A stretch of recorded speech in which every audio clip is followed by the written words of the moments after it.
He got no weaknesses. No weaknesses in his game.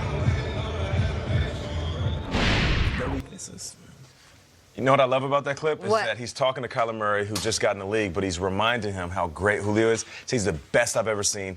No weaknesses. And that reminds me of when I was a second-year player playing against Brett Favre in the playoffs, and Randy Moss literally grabbed me by my jersey and was like, "Get your up and let's go watch Brett Favre." And I'm like, "What? Why? We're winning by 2 touchdowns." He said, Right. "This is Brett Favre." And I was just the ultimate reminder that Brett so is the cool. greatest. Love Yeah. seeing that, Larry, giving Julio some recognition. But Julio will have his hands full this week and going head-to-head with the Rams' new cornerback in town, Jalen Ramsey. With more on this matchup, let's send it over to Tiffany Blackman.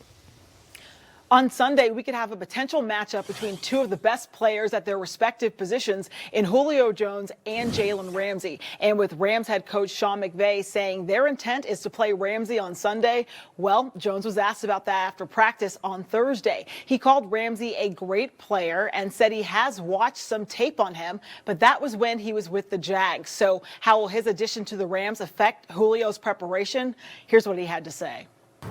My thing is just to be ready for anything. We don't know how they're going to play us. We don't know if he's going to match me or not and things like that. I haven't played him. So, but I haven't thought that far past that. It's just more so about, us just getting ready to go out there and just make plays and whatever they give us, we just got to take it and be successful. One guy that has been making plays for the Falcons is tight end Austin Hooper. I spoke with him after practice, and he told me that with guys like Julio, Mohamed Sanu, and Calvin Ridley on the field, that he is getting favorable matchups, and he has been winning a lot of those one-on-one battles. He is currently tied for the 4th most catches in the league. Appreciate you, Tiffany Blackman, giving us the update on all of that. Time to put the shades on. All right. Let's do it.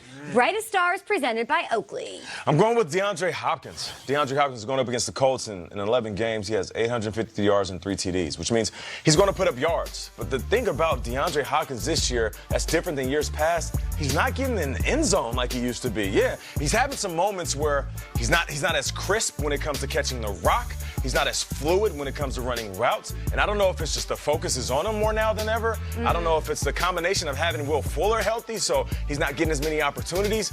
It kind of reminds me over the last couple years of the rap that Julio Jones would get, where he was going to put up a lot of yards, but he just didn't score a lot of touchdowns. So DeAndre Hopkins, 400 yards, only 2 TDs this year. Yeah. Have yourself a game. The last few weeks hasn't been great. Let's go out and have a $150 and 3 TDs. You know what? Stephon Diggs did it last week. It's time for DeAndre Hopkins, who we always talk about as one of the best receivers in the game. You got to shine bright, fam. You know who the only 2 undefeated starting quarterbacks in the NFL are right now? Can you guys name them? Garoppolo Yeah. and Brady. Brady. Garoppolo and Brady. They both were obviously in that Belichick system. Do you know who might be the best, most impressive quarterback of the NFL right now? Where you going, Pierre? Jacoby Brissett. Hey, now. Who was 3rd string Hey, now. in that room. So you've got Brady, Garoppolo, and then you had Brissett, who in August had no intention of starting for the Colts. And here they are, 3-2.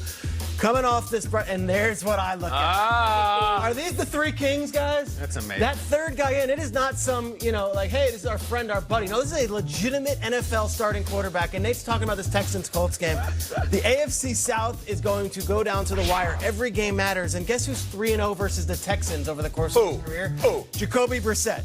He won once with the Patriots as a starter versus the Texans on a Thursday night game that I'll never forget because, wow, Brissett, how'd he come from? And then he's won twice as a Colt over the Texans. I love Jacoby Brissett. I think he's a good player, a great kid for the league. I also think he's got to show that he can do it against these premier teams in a premier spot. This might be the biggest game of Jacoby Brissett's career. Hey. I'm going Brissett, my rock star, and I think the Colts get the win against the Texans this week. I'll go with another quarterback. I'll flip over, or I'll stay in the AFC, actually. Lamar Jackson started off so hot, right? 5 touchdowns, looked great, taking the league by storm in year 2. He's coming off a couple bad games. Then he bounced back against the Bengals last week, setting some records. He's on pace for 1,200 yards on the ground. I think he's the brightest star this week because he has to be. He has to go into Seattle and take on a quarterback or a team that has a quarterback who's being discussed widely and largely as this league's MVP this year in Russell Wilson. He has to do all of that and show some consistency. I know we don't know what's going on with Patrick Mahomes. We will know around noon Eastern as he undergoes an MRI, but we can't make this so easy for the Patriots. Andrew Luck, you're talking Brissett, he's gone. Big Ben's not in the AFC. Mahomes is hurt right now. You can't just open the door and let hey, Brady, come on into the Super Bowl in the AFC Championship game. I need Lamar Jackson to step it up, keep it consistent starting this week against the Seahawks and make it interesting in the AFC. Ravens Seahawks is an awesome game, and I also look to the late window on Fox Sunday afternoon for Bears Saints. Last year when the Bears defense was dominant, Khalil Mack was the headline, but I really think their best player was safety Eddie Jackson. Eddie Jackson needs to have a game against a backup quarterback, Teddy Bridgewater. Eddie Jackson does not have his first interception on the season yet. That's fine, but go get it. Eddie Jackson in the offseason said the goal for this year for the Bears defense was to top everything the 85 Bears defense did. Guys, I was pretty young for the 85 Bears. I don't really remember them going overseas and giving up 170 yards rushing to the Oakland Raiders and a rookie running back.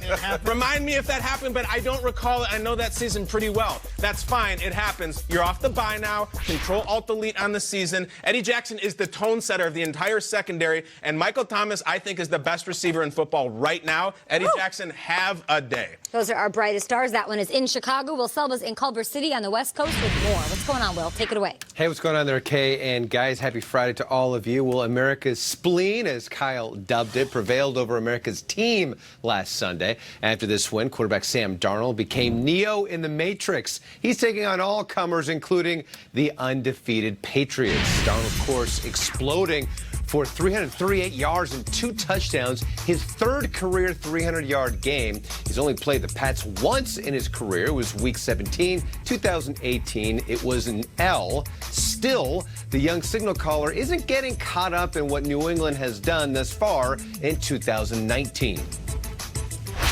When you get locked in on trying to, break the dynasty or, tear them down, that's when you start losing control of yourself and losing control of your emotions during the game. For us, it's continuing to take it one game at a time and just focus on this game plan, what we need to do, the certain looks that we get, how we're going to adjust to those, and go about the game that way. Because if we get outside of ourselves and try to take down Tom Brady, take down Belichick, those are all legit things. But for us, it's really about just focusing on what we need to do and how we need to execute. Well, Darnold sounds ready to face the Patriots, as does teammate linebacker C.J. Mosley. Mosley says unless he gets hurt, he's playing on Monday night. Now, the team has a more cautious point of view, as head coach Adam Gase called him day-to-day. Mosley was limited to just individual drills on Thursday, but has yet to take part in any work with the team since his injury. Now, earlier this week, the East Harlem Pride football team got a special behind-the-scenes tour of MetLife Stadium, where they also got a surprise visit from safety Jamal Adams. But the surprises did not end there. Oh, no. Adams, look at this. Every player hooking them up.